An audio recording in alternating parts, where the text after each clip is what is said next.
我每天都会在家里偷偷的看暗恋的那个女孩，结果我就看到有个变态摸到她的家里。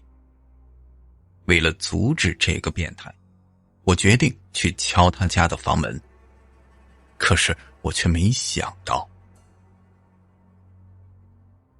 大学毕业之后，我打听到她所在的城市，租住了她所在的小区，这样我就可以看着她每天准时的经过路口，看到她笑，看到她伤心，她的一切。她是芳芳，是我一直暗恋的对象。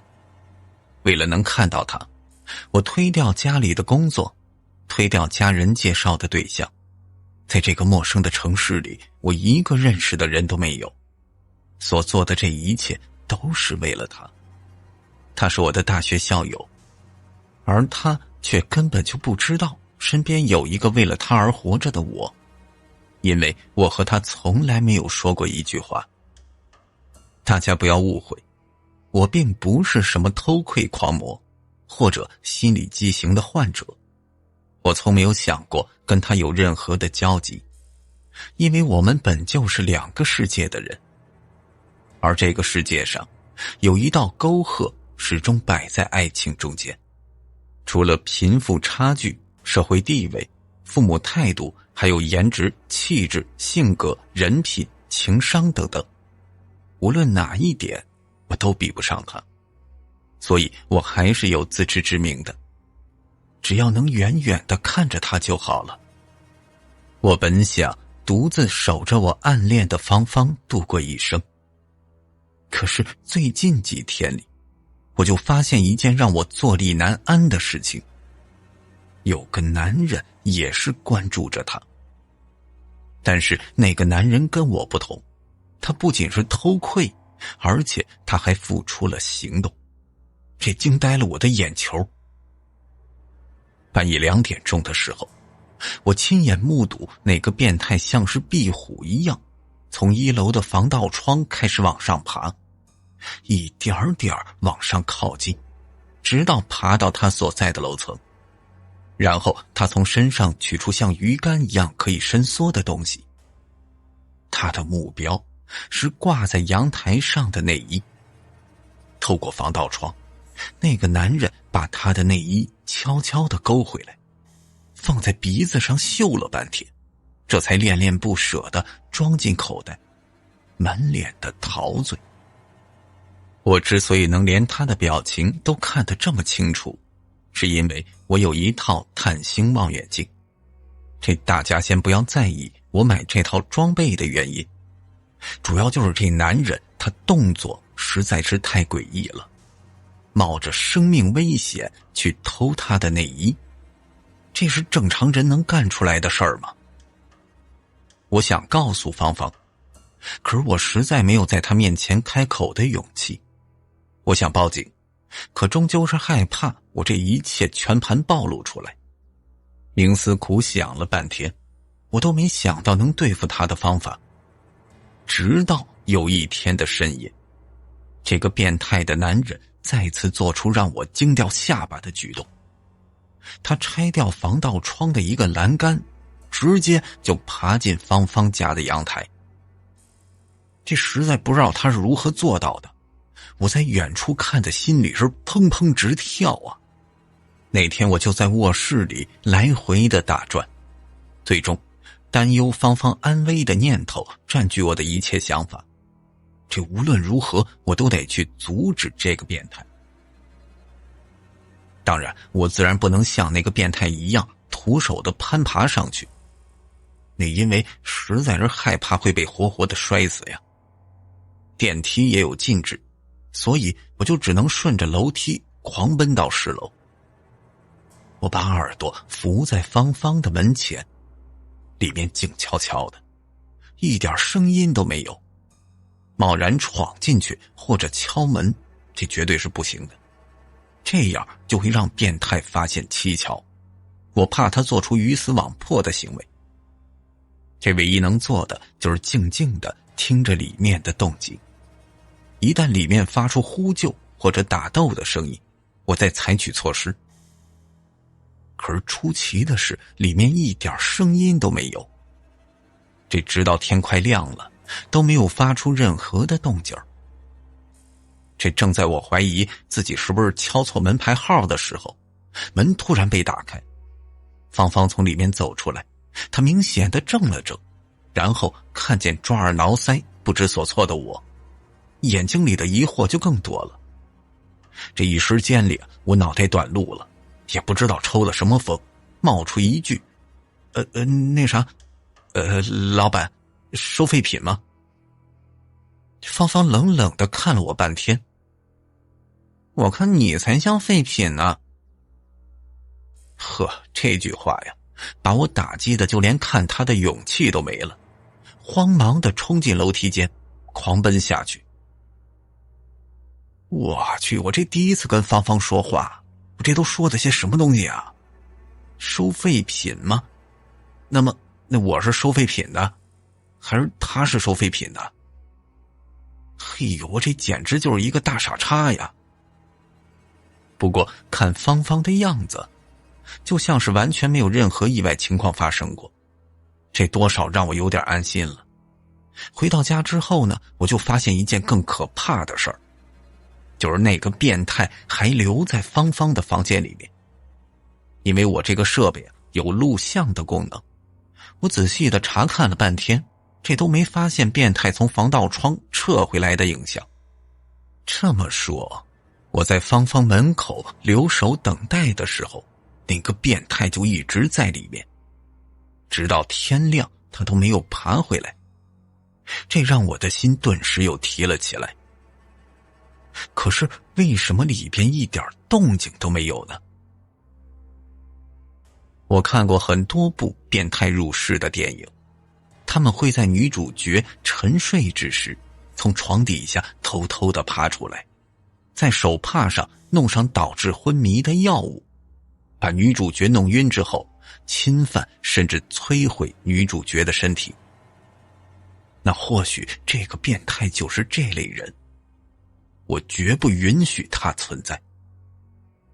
白天上班的时候，我冥思苦想了很久，我猜啊，这个时候变态应该是从芳芳的房间里出来，打开门之后光明正大的走出来了。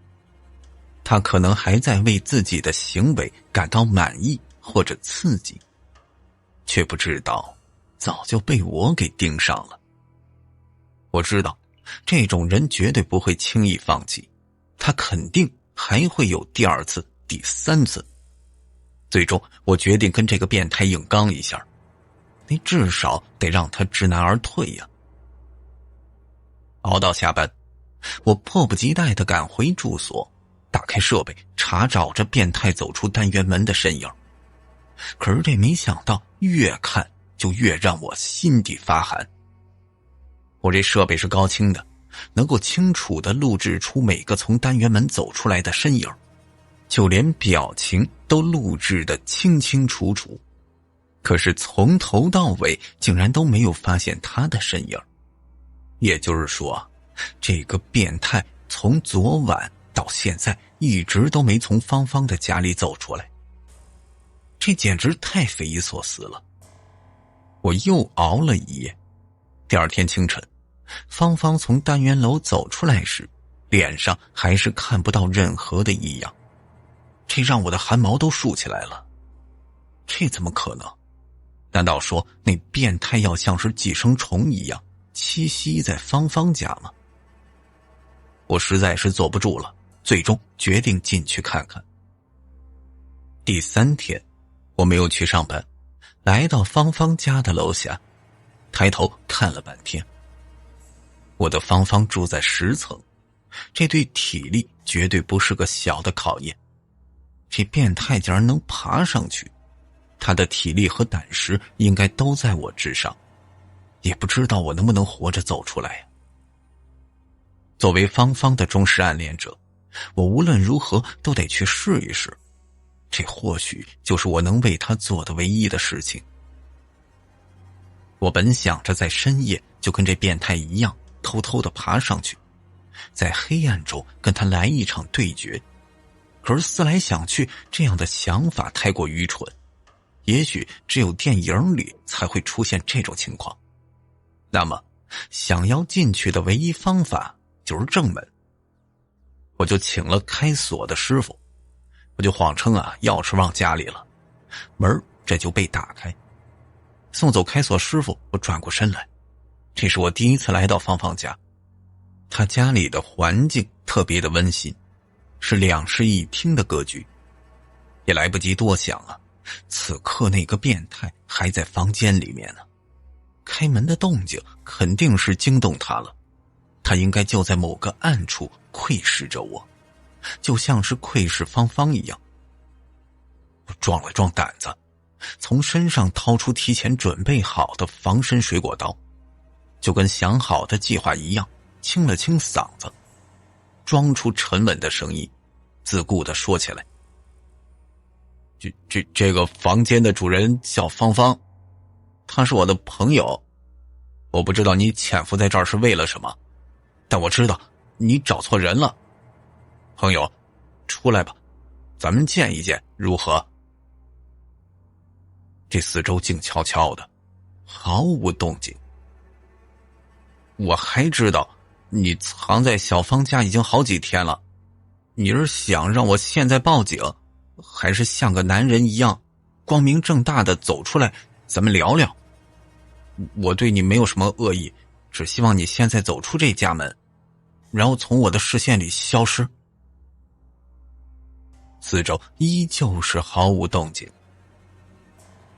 我现在给你10个数的时间，如果你不出来，我立刻报警了。10、9。这时终于有了动静，声音是从主卧室里传来，声音很小，可是那的确是一个男人发出的。之后无论我再说什么，里边就再也没有半点动静了。最终我鼓足勇气，一脚踹开卧室的房门。这一刻我几乎得叫出来，眼前闪现出的场景是我迄今为止见到过最恐怖的画面，哪怕白天见鬼都不会让我觉得如此恐惧。这个变态被活生生地钉在墙上，手和脚都被巨大的铁钉贯穿了，他赤身裸体，浑身是鲜血，此时正瞪着绝望的目光看着我。我这顿时血气上涌，几乎要被吓晕过去。那变态奋力地抬头看着我，嘴里边呜咽着含糊不清的话：救我！不是，这到底是什么情况啊？难道说这一切都是那个看似柔弱无骨的芳芳干出来的？我忍着呕吐感盘问了变态半天，果然这一切都是我的芳芳做的，这简直是颠覆了我的认知。这个变态名字叫做周周，他并不是什么变态，相反，我的芳芳才是真正的变态。从周周的口中得知，他的女儿3年前失踪了，为了寻找女儿的下落，他辞去工作，奔波在各个城市中。就那天他在街上看到芳芳，呆立在当场，因为当时芳芳穿的衣服跟他女儿失联时是一模一样。确切的说呢，芳芳当时穿的就是他女儿的衣服。他深刻地记得那件裙子左侧的裙摆有一个小洞。芳芳被他追问，矢口否认，这就让他越发的起疑。于是他这1年来就跟我一样，在这个小区里租了个房子，时刻地关注着芳芳的动向。直到有一天，他开始攀爬，那为的就是寻找确切的证据。也许那天破开防盗窗，芳芳听见了动静，所以就提前做好准备，等他落入网中时已经为时已晚。这些天他遭受到芳芳的各种折磨，从心理上到生理上双重的煎熬。芳芳竟然穿着他女儿的衣服，当面折磨他的肉体。早就应该猜到，他是个魔头。周周垂着脑袋，无力地说着。我这听得胆战心惊，怎么也想不到芳芳竟然是一个变态的杀人狂魔。我仔细地回忆着和芳芳的初识。我和她读的是同一所大学，当时学校里有集体会议，校领导在台上夸夸其谈，学生们聚集在操场上心不在焉，却有人戴着耳机，有人偷偷地吃着零食。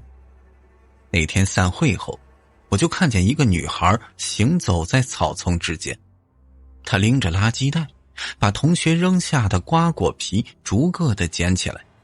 她捡得很仔细，甚至有些散落的瓜子皮她都得蹲下去，一粒儿粒儿地放进袋子里。这是我第一次见她，我就沦陷了。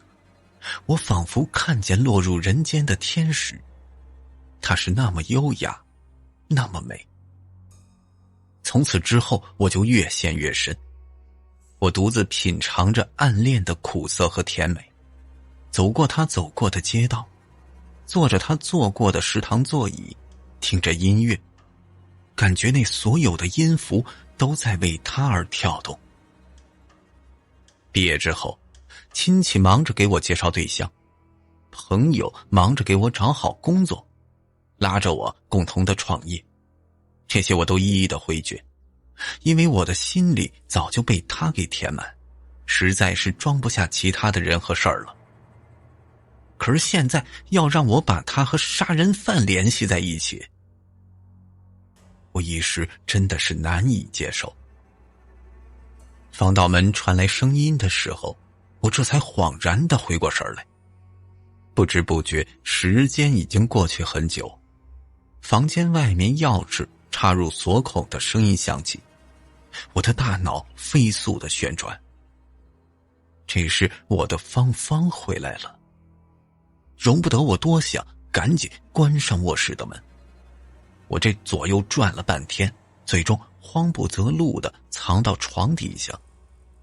下一秒，卧室门开了，高跟鞋敲击地面的声音响起，那每一步都像是踩在我的心脏上。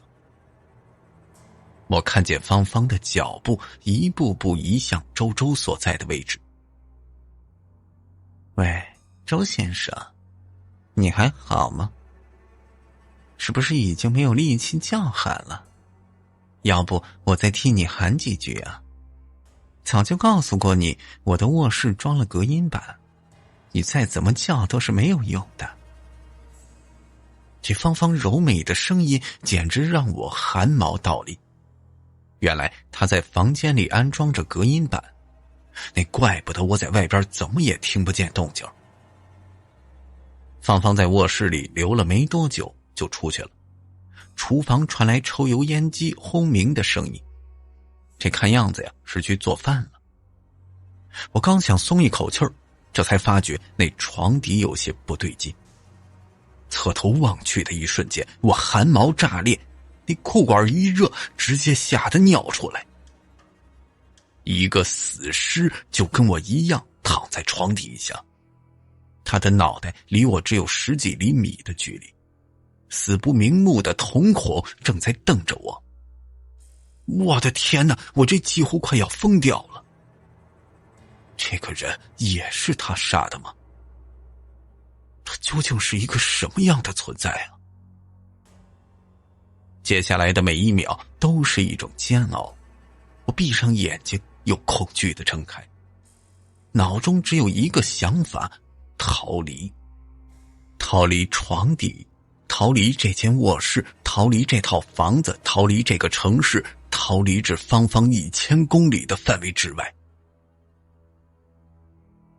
不知道过了多久，卧室的房门再次被打开，我就看到芳芳温润白皙的小腿在床前走过，慢慢的移向周周所在的位置。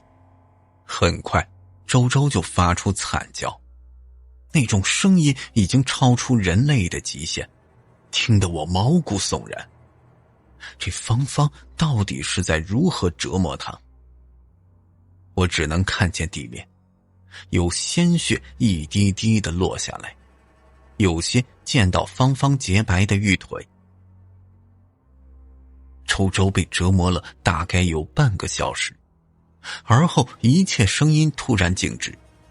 这估计是晕过去了，从头到尾芳芳都没发出半点动静。芳芳出去之后，我还是不敢爬出来，大脑已经被她的行为吓到极点，一阵阵的发晕。熬到深夜，估计芳芳已经去另一间卧室里睡觉了，我这才缓缓地从床底下挪出来，悄悄地走了出去。轻轻地关上防盗门的那一刻，我飞奔下楼，就连电梯都没等。回到出租房时，心里还在砰砰直跳。如果这只是一个噩梦该多好啊！这几天的熬夜以及惊恐后的虚脱，让我沉沉地睡过去。一整晚我都在做梦，在梦里芳芳各种妩媚，而后又变成各种狰狞，翻来覆去的搅动着我惊魂未定的大脑。本以为这件事儿就这么过去了，不得不承认，我并不是什么好人，跟自己无关的事情最好是不要去触碰，我也没有那个实力去触碰。这周周啊，大概会被芳芳折磨致死，我大概呢就会离开这个是非的城市，去找一个不相干的人结婚生子。我本想独自守着我的芳芳过完一生，可发现生活往往是不能如人所愿。在意识到将来无法守在她身边时，我那感觉我生命时钟就要终止了，有一股难以释怀的压抑感向着我袭来。一清早我就无精打采，总觉得缺少点什么，行尸走肉般的来到公司里，麻木的打开电脑，习惯的掏出手机，再打开文件。等等，手机，我的手机呢？在身上翻找了半天，还是没有找到。仔细的回想，昨天晚上从芳芳家逃出来之后，那我根本就没用过手机。这难道说……顾不上同事疑惑的目光，我飞奔回到家里，找遍每一处的角落。没有，还是没有。我的手机难道说是掉在芳芳家的卧室里了？完蛋了！我告诫自己冷静下来。昨天去芳芳家的时候是要对付周周的，我计划得很周密，想到一切的可能性，所以把手机调成静音了。这手机应该是掉在床底下了，那么应该有人给我打电话或者发消息都不会发出声音。芳芳第二天会去上班，那么我只要再进去一次，把我这手机拿回来就行。就这么办。一切都很顺利，同样的开锁师傅，同样的谎称。我第二次进到芳芳的家里，芳芳家里的红色家具给我的感觉不再是温馨，反而像是鲜血一样的猩红。推开卧室的门，周周还挂在墙上，他虚弱地抬头望着我。救我，救救我！他的眼睛里有着迫切的求生欲望。先别急。我安抚了他一句，趴下去寻找手机。可是手机不见了，这床底下黑洞洞的，里面的尸体还在，这让我不寒而栗。手机被他捡走了。周周无力地吐出一句。我望着周周，突然感觉自己很快就会变得跟他一样。我的手机根本就没有设置密码，也就是说，芳芳现在已经知道我的存在，通过里面的信息很快就能查到我，这让我的后背一阵阵的发凉。周周眼角斜了斜，我顺着他的示意望去，房顶的角落里有一个摄像头，里面有一个亮点正在一闪一闪地发出红光。看来这次是真的玩砸了。我把周周救下来，搀扶着他走出房间。他坚持不去医院，把脸上干枯的血迹胡乱地处理一下，跟我借了100块钱，裹着床单子钻进出租车里，这就消失在我的视野中。在离开之前，他一再地强调不让我报警，声称这是他们的私人恩怨，他要亲手血刃这个女恶魔。我呆呆地看着远去的出租车，突然感觉这个男人的内心实在是过于强大了。该来的终究是躲不掉。在我换了新手机的第2天，芳芳的电话就打进来，她的声音很悦耳动听，内容却让我不寒而栗。这芳芳约我在茶馆里聊一聊，着重的还说了一句：这光天化日的，人来人往的，你不会这点胆子都没有吧？这说实话呀，我真的是没这胆子。无论是发现他的秘密之前还是之后，我始终都不敢面对他。如今我已经分不清对他是爱还是怕了。这茶馆里的环境很优雅，人也不算少，这多少让我安心一些。芳芳纤细的指尖轻轻地抚摸着茶杯的边缘。你喜欢我？芳芳倒是直入主题，看来我这手机里的消息全被他发现了。他恬静地笑了笑。先生，你从来都不知道女人要的是什么。你猜想的那些搁在爱情之间的那些所谓的条件，只是你以为，不过是自欺欺人罢了。那么你认为女人想要的是什么？不管是什么样的女人，都想要对她好的男人，就像你这样。这样明示，要是放在以前，我肯定得高兴地跳起来。可是现在这么赤裸裸的色诱，已经让我猜测到他的目的。这要么是勾引我，让我封口，要么就是勾引我，然后再除掉我。我猜呢，大概率是后者，因为他已经嗜杀成瘾，虽然不知道具体的原因。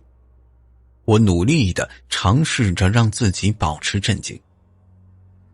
这好像不是咱们今天聊的主题。芳芳点了点头。那个男人应该告诉过你不想去医院，还告诉过你不能报警，你就没感觉到蹊跷吗？我想了想，现在看来这真的是有点反常。芳芳叹了一口气，告诉我另一个版本的故事。他说这周周才是真正的杀人狂魔。这个杀人狂魔杀人完全就是为了寻找快感。3年前，他曾潜入过芳芳父母的家里，杀害他的父母，手段极其残忍。芳芳报警之后，这个案子就一直悬着。芳芳再也等不到了，决定亲自查找线索。等聪明的他锁定杀人魔之后，慢慢的摸清了杀人魔的癖好。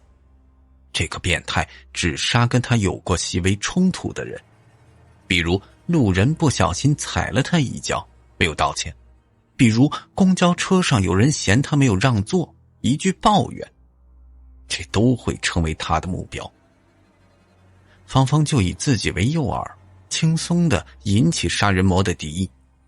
他要亲手为父母报仇，即使已经掌握足够多的证据，他都没有再次选择报警。他下定决心，要以其人之道还治其人之身，以解灭门之恨。这就是芳芳这些天一直折磨对方的原因。芳芳说完这一切后，平静地看着我。这会儿我突然想到什么，疑惑地望着他。你床底下的死尸又怎么解释？芳芳明显怔了怔。死尸？那间卧室床下边没什么死尸啊，倒是有一具服装模特。你是不是太紧张了？我仔细地回想，当时床底下比较暗，这难道说真的是我看错了？这会儿啊，我已经很难相信谁是谁非了。你要是不信，咱们一起回家里看看就知道了。我听到这话心头一震呢，立刻警觉起来。芳芳的脸上失望一闪而过。你手机日记里录的那些话，我本来挺感动的。你说为了我可以付出一切，现在连去看看的勇气都没有吗？你要是真的喜欢我，就不想知道真相吗？我沉默了很久，第一次鼓起勇气看向芳芳。我们去看看，哪怕是被你骗了，我心甘情愿。这芳芳的眼睛突然湿润了，我相信那不是装出来的。我也实在不知道自己这抽的什么风啊！我跟芳芳一起往回走时，故意呢就把脚步拖得很慢很慢。也许等我进入圈套，芳芳会露出狰狞的面孔。也许当我望见床底下的死尸，芳芳手里的尖刀已经朝着我刺过来。不管怎样，至少这一刻我应该是幸福的。我就想到《大话西游》里的一句话，说啊，这飞蛾明明知道前面是火堆，却还是义无反顾地扑过去。飞蛾就是这么傻。来到芳芳家里，芳芳把防盗门关上，并且反锁起来。我有些绝望地笑了笑。芳芳同样笑着看我，一脸的神秘。她双手负在背后，靠着正门，谨防我逃跑的样子。异常出现，我有点想哭了。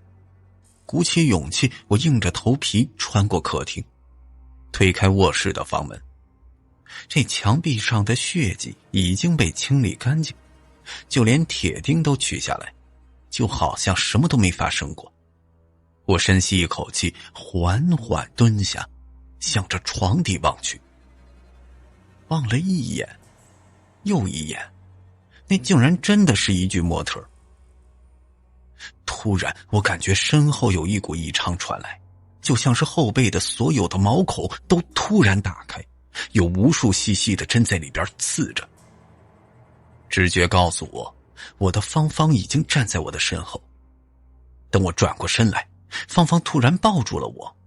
我这还没回过神来呢，芳芳呢喃一句：我说过，不管什么样的女人，都想要对她好的男人，就像你这样，我可不会骗你。这下一秒，她的热唇已经向我吻过来。不是，我的天哪，这什么情况啊？这会儿我简直要被幸福淹没了。这接下来我们正式确定关系，住在一起。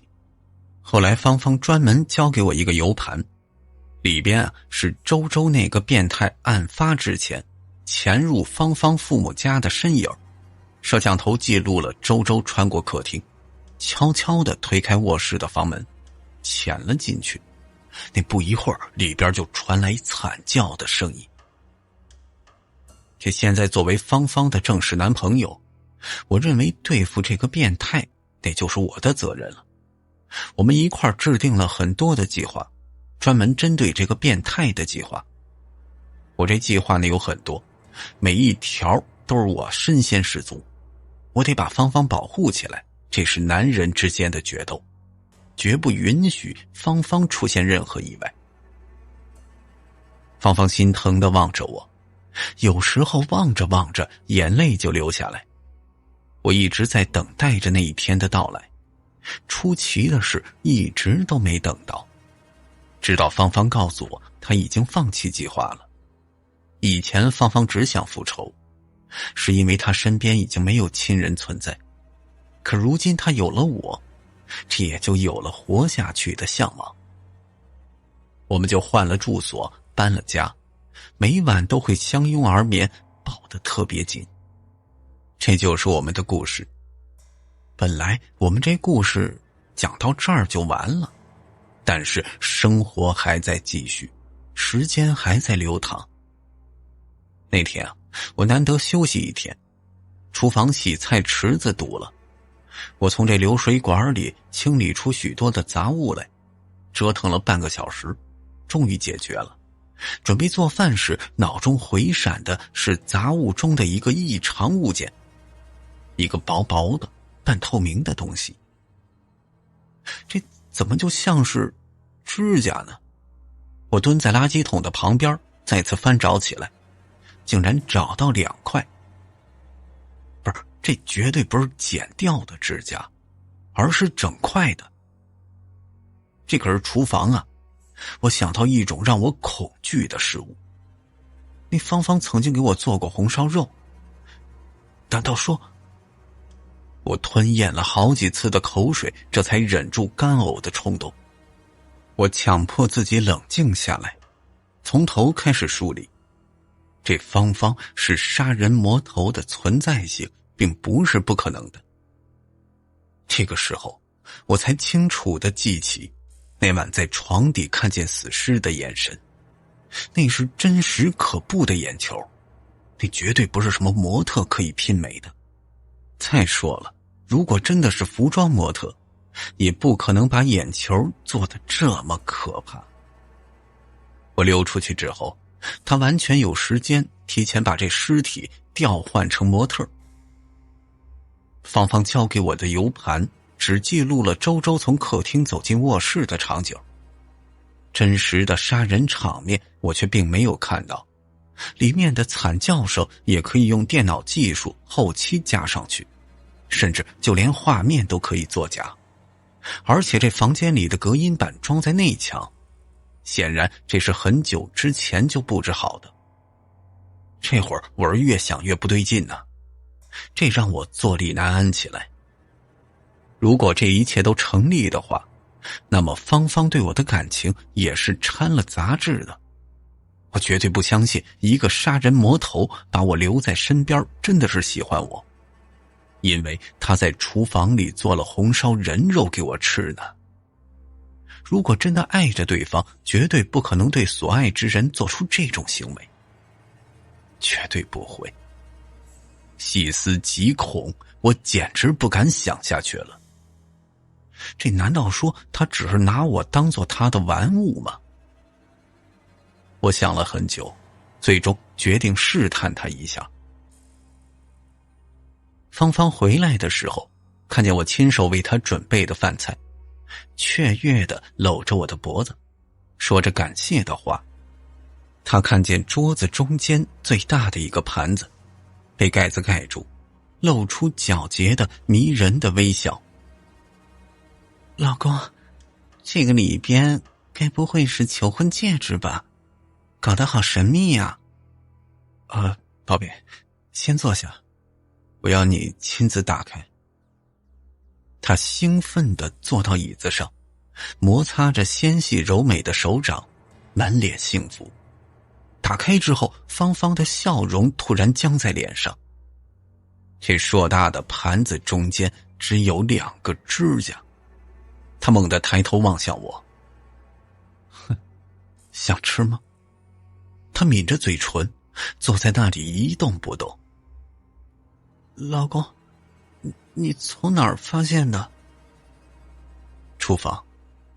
过了很久，他终于动了，缓缓地伸手捏起指甲，翻转看了一会儿，又缓缓地塞入口中咀嚼起来。